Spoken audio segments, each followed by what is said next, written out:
आज गण्डकी प्रदेश आर्थिक मामिला मन्त्री आदरणीय पार्टी सभापति डाक्टर टकराज गुरुङज्यू सहित हामी यो गाउँसर पुरानकोट नालमा प्रवेशद्वारबाट आज गाउँसर दरबार पनि भ्रमण हुन्छ, घुमघाम हुन्छ र पुरानकोटको लेकमा रहेको स्तूपासम्म हामी पुग्छौँ। हामी यो प्रवेशद्वारबाट प्रवेश गर्दैछौँ।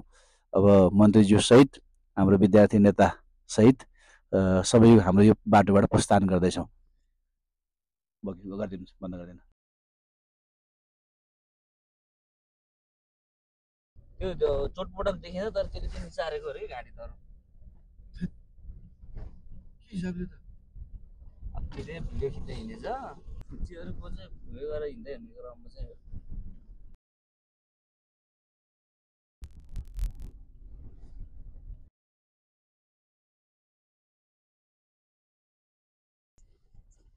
अब अहिले त्यो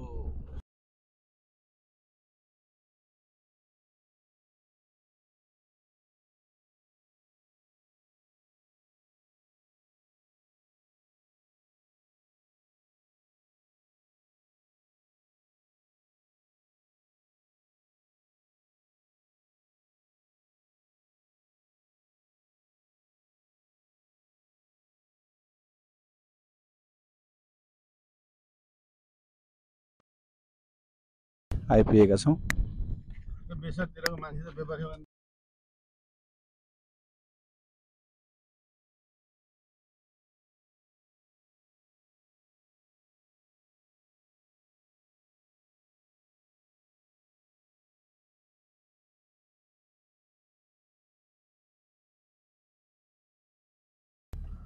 पुरानकोट गढी स्तूपा जाने बाटो अब 5 किलोमिटर हामी प्रस्थान गर्दै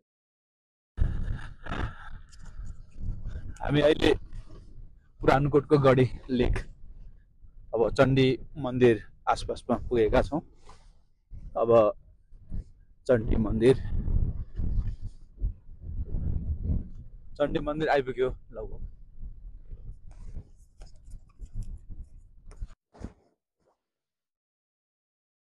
गुरुङहरू प्रकृति प्रेमी नै रहेछ क्या, प्रकृति पूजक प्रकृति प्रेमी गुरुङको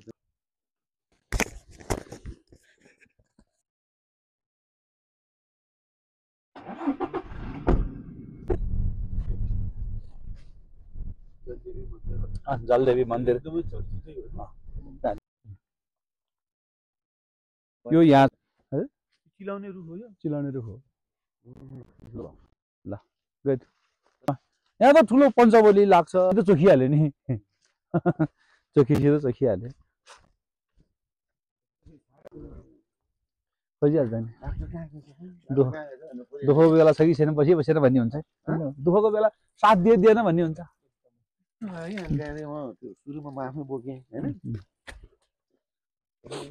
यो मल वास्तव भनेको 2 दिन 3 दिन त्यसको लागि पनि बसिहाल्छ। के अरे यो जलदेवी मन्दिर हो होइन। अब यो हाम्रो चाहिँ घरभित्रको सन्तानहरू चाहिँ यहाँको पुजारी हो। 1 वर्ष मैले पनि पूजा गरेँ पुजारीको रूपमा।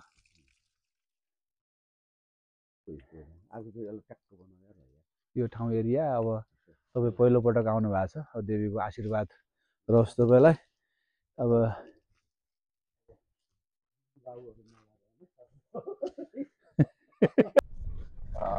गढी स्तूपासम्म सङ्घीय सरकार समपूरक अनुदान, सङ्घीय सरकारको समपूरक अनुदानमा यो सडक स्तरोन्नति हुँदैछ। यही आर्थिक वर्षमा अहिले हामी स्तूपा पनि पुग्दैछौँ। ठिक छ।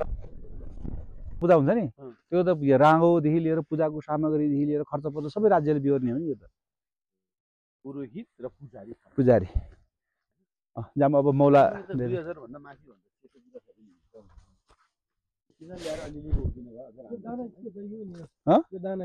खै अब मलाई पनि राम जाने। अब सबैको हो कि लामसानेको मौला हो यो?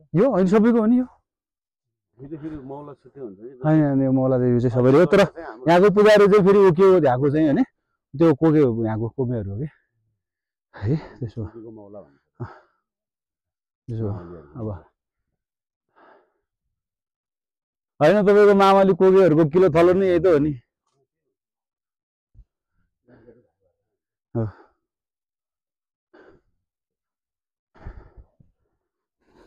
यहाँ चाहिँ सरकारी पूजा हुन्छ नि त यहाँ त अहिले सेना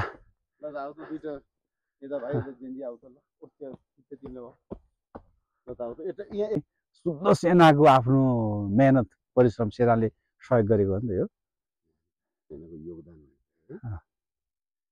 गढी संरक्षणहरू गर्ने सेनाको अभियान रहेछ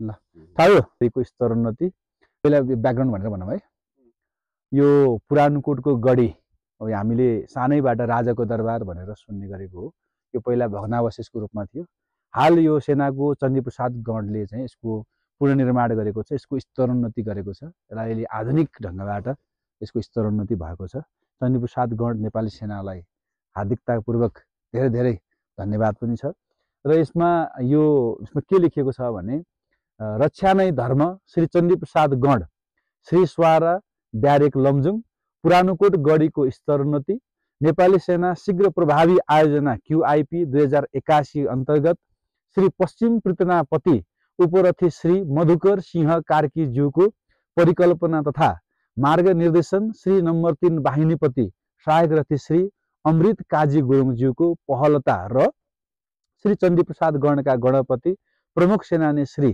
चित्रकुमार कार्की तथा सकल दर्जाहरूको प्रयास एवं पुरातत्व विभाग बेसीसर नगरपालिका र बेसीसर नगरपालिका वडा नम्बर 4 को सहकार्यमा बेसीसर नगरपालिका वडा नम्बर 4 स्थित पुरानोकोट गढीको स्तरोन्नति सम्पन्न गरी पृतनापति उपरथी श्री मधुकर सिंह कार्कीज्यूबाट बेसीसर नगरपालिकालाई हस्तान्तरण गर्ने कार्य सुसम्पन्न भयो इति सम्बत 2082 साल ज्येष्ठ 25 गते रोज 1 शुभम सेनाले यो ऐतिहासिक स्थलको ऐतिहासिक काम गरेको छ यो स्तरोन्नति काम सेनाको आफ्नो बलबुतामा गरेको छ अब गण्डकी प्रदेश सरकारको आर्थिक मामिला मन्त्री हुनुहुन्छ अब यो सेनासँगको सहकार्यमा यस्तो ऐतिहासिक ठाउँहरू चाहिँ धेरै ठाउँहरूमा काम गर्न सकिने अवस्था रहेछ अहिले यो सेनाले यो जुन काम गर्यो नेपाली सेनाले यहाँको सबैको मन जित्ने काम पनि भएको छ ऐतिहासिक ठाउँहरूको स्तरोन्नति भएको छ नेपाली सेनालाई विशेष धन्यवाद यसको काई साहब के हो भने कालु शाह पहिला लिएर आयो कालु शाह यहाँ कुनै न कुनै नाममा शिकारी खेल्ने नाममा मारियो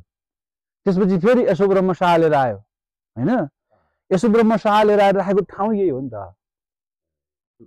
हो त यही हो नि त्यस पछाडि के हो त यसको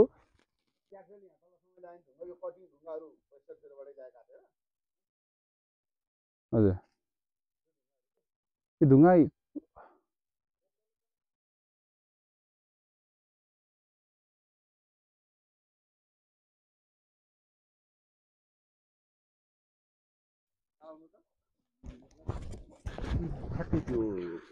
मौला देवी र गढी राजाको दरबारबाट अब रानीको दरबार र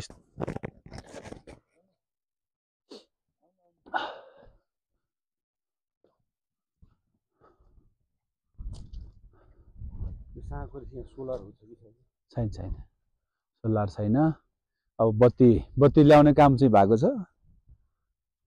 अब यसो गरौँ यसो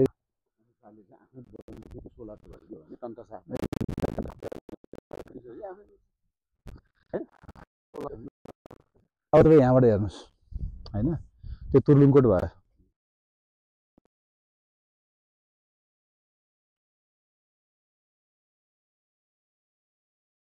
ट्याक्क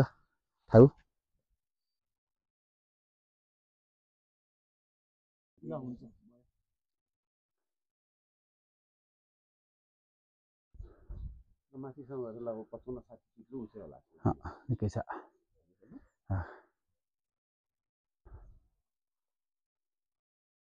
ए यो पहिला सिधै थियो अहिले कालो हो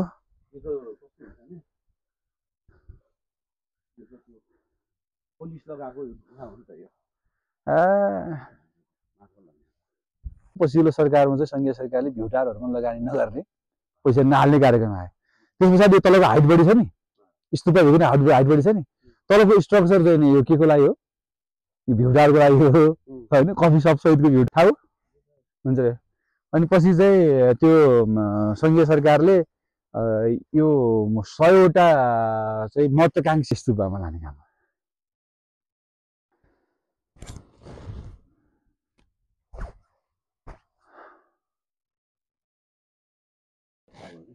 प्रशासनले त त्यो चाहिँ के अरे ठुलै बनाएर हो जस्तो यत्रो यत्रो चाहिँ यो चाहिँ के हुँदो रहेछ भने काठमाडौँ ढुङ्गाकै सिङ्गल पिसको मूर्ति बनाइन्छ यहाँ त मोटर बाटो पनि आएको थिएन नि त अनि त्यसपछि ओडाले पनि चाहिँ गर्दाखेरि किनभने एउटा एउटा धार्मिक आस्था छ जो त्यो माथिको चाहिँ त्यो विशेष है मेटलकै हो नि त्यो त एकदमै अब यो त अहिले अब फेरि कलर गर्नुपर्ने बेला भइसक्यो होइन तर यो भित्र केही छैन संरचना यो भित्र खुला छ भने नि त म त यो त ढुङ्गाको लागि बनाएको स्ट्रक्चर हो पछि चाहिँ स्तूपमा बनाएको छ होइन यसको चाहिँ मर्म समात्न मूल कुरो के तिम्रो जति राम्रो भनौँ न यहाँ तर ठुलो चाहिँ घुमाउने ठाउँ बुद्धको उस भएर 150ले बत्ती बाल्न पर्ने त्यो संस्कार बस्यो भने हामी गर्दैन भन्छ कि होइन अनि यहीँभित्र चाहिँ तपाईँको धार्मिक गुरुहरू बसेपछि अब यो चाहिँ बोट बिरुवाहरू लाउने यतातिर